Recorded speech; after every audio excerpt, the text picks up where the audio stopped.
Breeze Nation, what is good? It's your boy Pat the Designer back at it again. Appreciate y'all tuning in and rocking with us for another episode of the Windy City Breeze Sports Talk Daily. On today's episode, we get an update yesterday from Adam Schefter on ESPN 1000 on the Caleb Williams and Rome Odunze contract dispute, but he had some interesting things to say specifically about Caleb Williams. So want to hear from Adam Schefter on that and see, okay, should we start to be concerned? Should we start to be worried? Also, NFL execs are seeing DeAndre Swift in a little bit different light. Got to break that down as well on today's episode. Appreciate y'all for tuning in and showing love as you always do. Hit that like button, subscribe to the page, leave that 5-star review. Y'all know what to do. What is good, Breeze Nation? How are you all feeling today, man? We got a lot to get to, so I'm not gonna sit here and beat around the bush. I am doing well, I will say that. This is the second to last day of my cleanse. I am feeling like, I'm starting to get the body back right. I knocked out 100 push-ups yesterday. Starting to feel better is what I'm saying. Yeah, I mean, starting to feel like, okay, this is actually worth it at the end of the day. So that's always a good thing when you start to feel like it's actually gonna work out for you in the end and you can actually stick to it. Let's get it started though, because very interesting conversation around the Chicago Bears and Adam Schefter giving this update on where this team currently sits with the Caleb Williams and Rome Odunze contract situation. It's a very interesting situation because even Adam Schefter talks about how usually these things are done by now, but the Bears have had some changes to their front office. They've also had some situations over the past few seasons where it hasn't been as easily done as we've seen in, for most teams, right? Remember the Roquan Smith situation, that contract when he was a rookie, it was offset language. Jaquan Brisker, very similar thing. Now you're talking about getting here possibly with Caleb Williams and Rome Odunze. And let's listen in to what Schefter had to say on the matter and, get some thoughts on basically, is this something that the Chicago Bears and Chicago Bears fans should be concerned about to this point?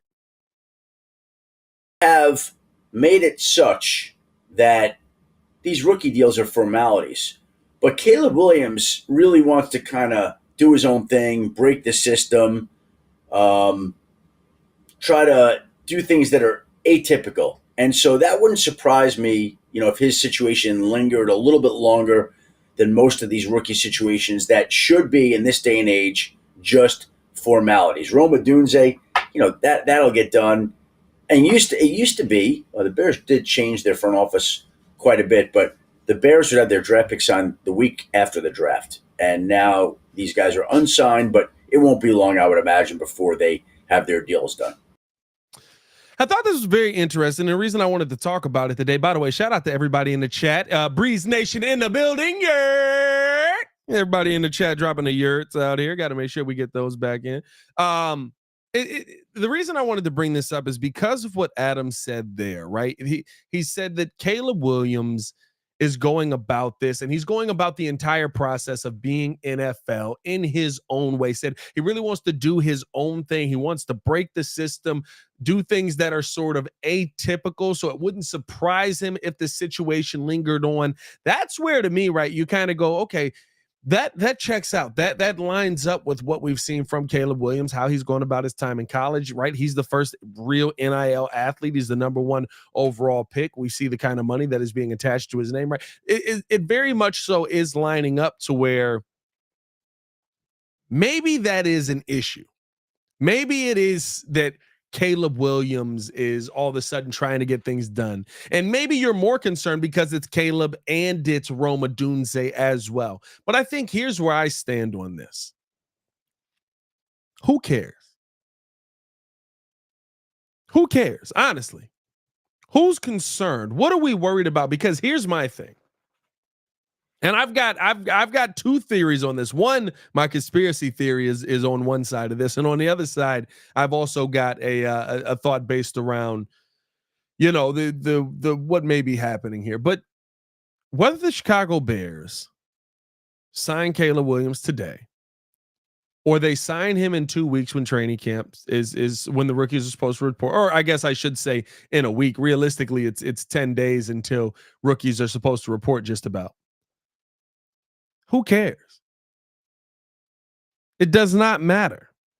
If he signed the day before, if as long as he signed before training camp gets here, because that's the point where I'm worried. You cannot go to training camp. These guys will not be playing if a contract is not signed. They will not be able to participate in preseason. You're not able to participate in training camp if a contract is not signed. And so to me, I'm not sitting here worried about where we're at right now with all of this. I'm not worried about if Caleb Williams takes a little bit longer to sign his contract, because you're not missing anything valuable right now. And what I mean by that is Caleb, does he expect to not play for the Chicago Bears? There's not a holdout coming here. He's playing for the Bears.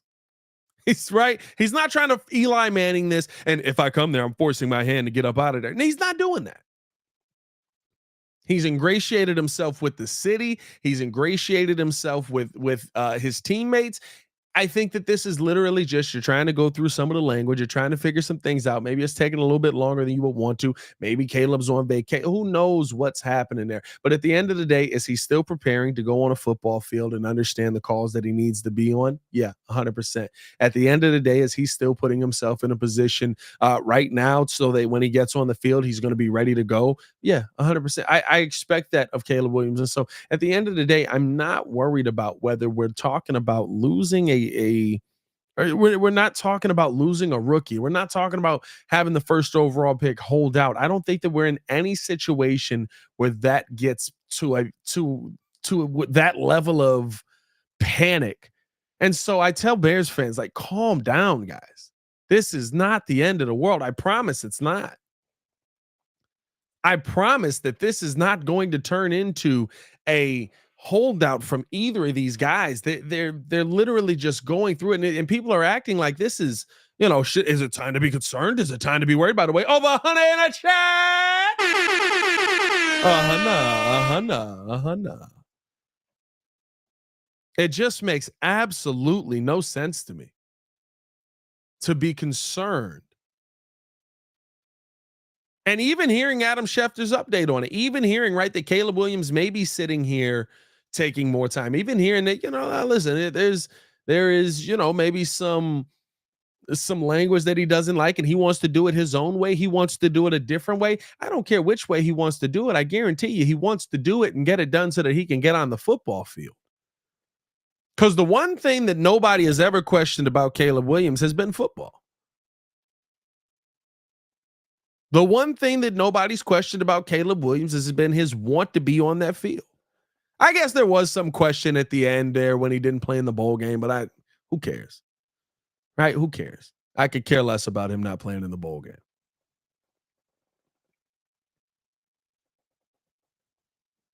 But I just don't have this overwhelming concern that it's not going to get done. And I'll tell you one better. And some people have said this in the comments, and I'm of the same mindset as you guys as well. I think Nate Built it, said it in the comments.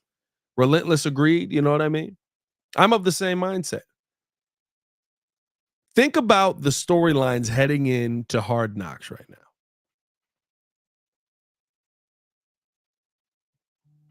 Wouldn't it be better to have a storyline around a possible contract dispute or possible concerns on getting it done? Right? Because that's what this, at the end of the day, it's all about entertainment. It's all about a show, no matter what it is, right? The NFL is entertainment. It's all about putting on a show.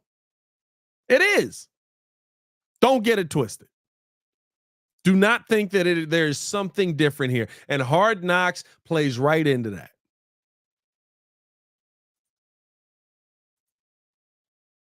And so if it's all about putting on a show, if it's all about going out there and having a product that you're putting on the field, wouldn't it be better to have like Roma Dunze and Caleb Williams have yet to sign their contracts, and there's some concern growing in the Chicago Bears front office. And then you get the music, you got Ryan Poles on the phone, he's trying to work out a deal, they're not moving through it. Right? Like, come on.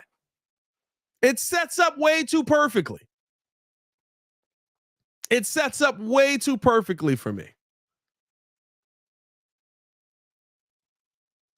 And so to me, am I concerned about this in the slightest? No. Do I feel like there is a issue surrounding the Chicago Bears and Caleb Williams? Do I feel like there's a divide? Do I feel like I'm not worried in the slightest? And I think at the end of the day, the Chicago Bears aren't worried either. And that's what it comes down to. That's to me the most important part of this. Are the Chicago Bears worried about getting this deal done? I don't believe that they are. Let me know you guys' feelings in the comments below, man. Appreciate you guys for tuning in and showing love. As always, hit that like button, subscribe to the page, leave that 5-star review. Y'all know what to do, man. Man, listen, this next part of the show, which is very interesting because I think that I've been very critical of the Chicago Bears going out and signing DeAndre Swift, right? You guys know my feeling on running backs. You know, I'm not a big running backs guy, but this has been interesting because the belief around DeAndre Swift is that the stigma around DeAndre Swift has changed. And that's why he's one of those players that you have to go out there and be willing to pay money to. That's why he's one of those running backs that get the upper echelons of money as far as the running back market right now. I'm not a big fan of it. I don't think you go out there and you pay running backs. I don't think that you go out there and I think that you can find those guys in the draft. I think you had a guy on this team that could do a lot of good things. But the belief around DeAndre Swift not only is that Swift has revitalized his career from NFL executives in the front offices around the league, is that Swift has not only revitalized his career when he was in Philadelphia with 1,049 rushing yards and a Pro Bowl nod, but he had a soft label in Detroit, but overcame that. One NFL running backs coach said he's really elusive in space, burst, really good speed. He does a nice job catching the ball out of the backfield. And I think that that's something to me, right? Where you talk about DeAndre Swift having this soft label, which I'm going to be real with you. I don't remember that being something that was on him, but maybe that was something within the league that they really felt. I don't remember anybody calling DeAndre Swift soft. I remember a lot of people looking at the Swift contract signing or the Swift being traded from Detroit and going, we really getting rid of this guy that we've invested in? Is that what we're doing here? So maybe, right, maybe there was this soft narrative around him, but I think here's the thing. I cannot like the signing of DeAndre Swift based on the money that you gave him. And I can still see that he's going to be a productive player for the Chicago Bears. I'm not a fan of it. I'm not a fan of paying running backs. That's not my go-to. It's not my world. I'm not a fan. Not a fan, not a fan, not a fan. But I'm also not going to sit here and tell you that DeAndre Swift can't impact the Chicago Bears team. I'm not going to sit here. And here's the thing. I don't need DeAndre Swift to be freaking Walter Payton. I don't need DeAndre Swift to be Matt Forte. Because when you look at the weapons that are around the Chicago Bears right now, I look at this team and say, that's what I need DeAndre Swift to be a piece of. You know what I need DeAndre Swift to be? An extra safety blanket for my rookie quarterback. That's what I need DeAndre Swift to be in year one. I don't need DeAndre Swift to be the greatest running back of all time. Now, I do think that you have an opportunity where he can live up to the contract, where he can sit there and give you production where you look back and go, wow, like I'm really glad that we brought this guy in. I do think that that's a possibility for me. But $7 million for me for running backs is just a lot. And that's fine. That's me. It's not my money. I didn't spend it. Baki said 500,000 for a running back. I don't know, a little too steep. Hey, listen, anything under $1 million, I'm here for. Anything under $1 million, I'm here for. $2 million's my max. $2 million's my max. Although I will say this, when college football 25 come out, I'm gonna be paying these running backs NIL money out the wazoo. You know this is gonna be old school ground and pound game. Come on now. Be paying these running backs out of the wazoo, my guy.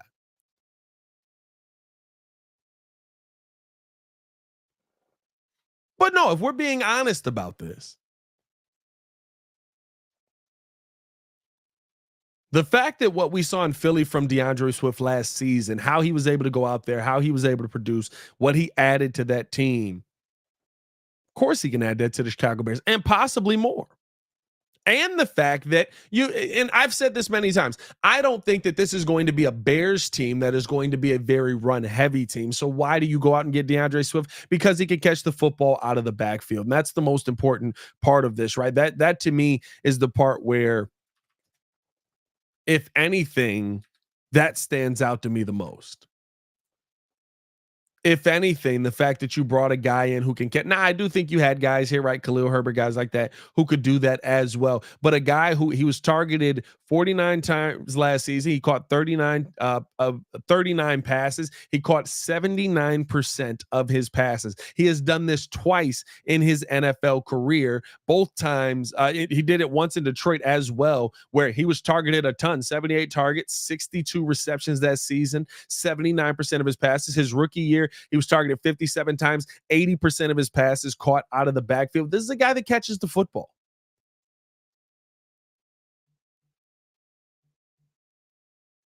This is a guy that catches the football. And so don't be surprised if you see a lot of those dink and dunk, those short yardage, boom, let's get the ball out, let's get down the field, let's attack here, and we're going to use these short passes as the running game.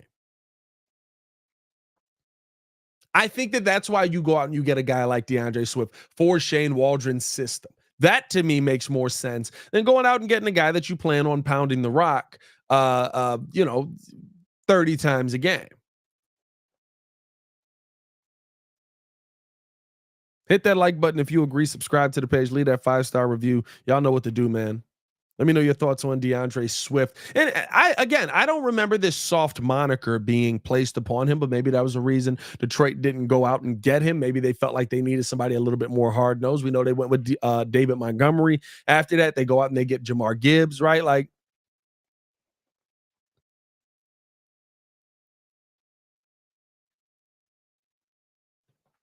HW. So you're telling me you wouldn't have paid Christian McCaffrey? I wouldn't have. But I mean, Christian McCaffrey wasn't available. But no, I wouldn't have. How many times have we seen running backs who are the rookie running back or the next rookie sensation, or you see the guy who, right? Like, I'm not saying Christian McCaffrey isn't amazing. He's a phenomenal player. But I'm investing in the rest of my team and I'm drafting young dudes that can give me production. I don't need the best running back in the NFL if I have the best wide receiving core in the NFL. If I've got the best quarterback in the NFL. If I've got the best offensive line in the NFL. What do I need the best running back in the NFL for?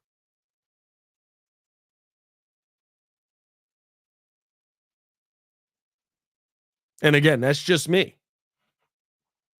I think you can find that, and Bears Junkie said having a versatile running back for a rookie quarterback is big. 100%. I think you can find those guys in the league. Are there not versatile running backs that we've seen come in and be successful fairly quickly? Khalil Herbert is a versatile running back. He just doesn't block at all. He's not versatile in the blocking game, but like, hey, you know how you fix that? You build your offensive line. You don't have your running back be the main guy. But that's just my stance on it. And I think here's the thing. I can believe that, and I can still look at DeAndre Swift and say he's going to be productive. And I think that's where people mess it up, right? People sit there and they look at the DeAndre Swift contract and they're like, you paid this guy this money and he's not that level of player. I don't believe that. My thing is, I don't believe that any running back should be getting that money right now. Like, shout out to you. Get your money when you're in there. But if it was my team and I'm running it, I wouldn't pay you that. But DeAndre Swift is very talented. The fact that he can catch the ball out of the backfield, the fact that he can still give you 1,000 yards rushing alone, right? You're talking about a possible player who, if you use him heavily enough, he could be a 12 to 1,500 yard player from scrimmage every single season. Those are the kind of players that you want on your team. And it could be a great value get for Ryan Poles to get a guy like that at $7 million a year.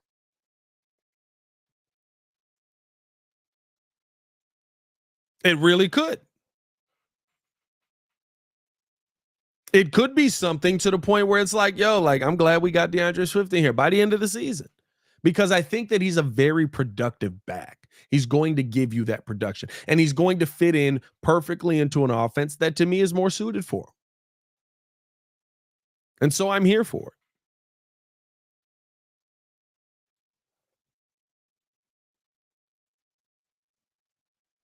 But at the end of the day, would I have done it? No, I wouldn't have.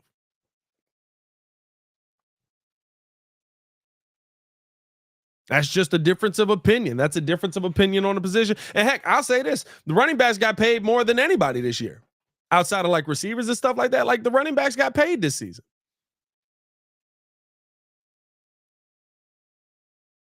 So maybe the narrative around running backs is changing. It doesn't change my opinion on it, but maybe the narrative around the league on running backs is changing. By the way, if you guys, we were talking about Hard Knocks a little bit, because I think, right, with the Schefter update and all that, I said that's where I think the update is going to happen. Have you guys seen the Hard Knocks for the Giants, where they're basically just going like, I don't think anybody out there is going to pay freaking Saquon Barkley, and then Saquon Barkley gets the bag from Philly?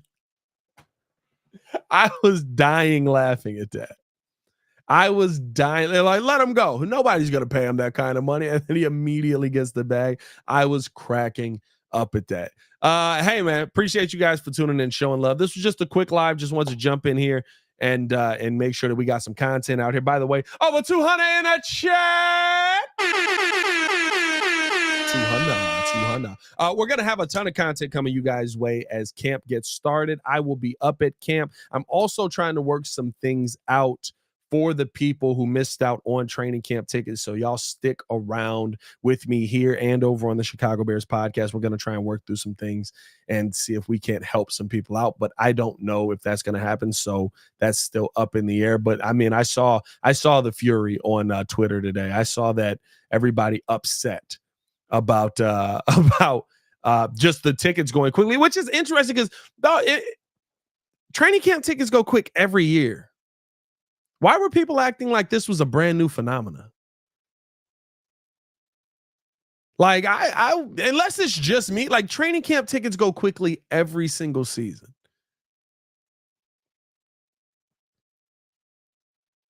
But shout out to you if you got your tickets. If you didn't get tickets, we'll keep you updated on everything happening at training camp. We'll try and make it just like you are there. I will be up there this year a ton. So I'll be remote probably when training camp starts, probably for the next foreseeable weeks. I will be very remote, so I won't be in the studio as much. But I mean, I still want to get I'm still going to be on the show. We're still going to be updating you guys daily over here. We're also going to be doing daily updates over on the Chicago Bears podcast as well. So stay tapped in with us, man. Appreciate you guys for tuning in and showing love. Hey, hit that like button, subscribe to the page, leave that 5-star review. Y'all know what to do. It's your boy Pat the Designer back at it again. Y'all stay safe out there, Chicago. Bear Don.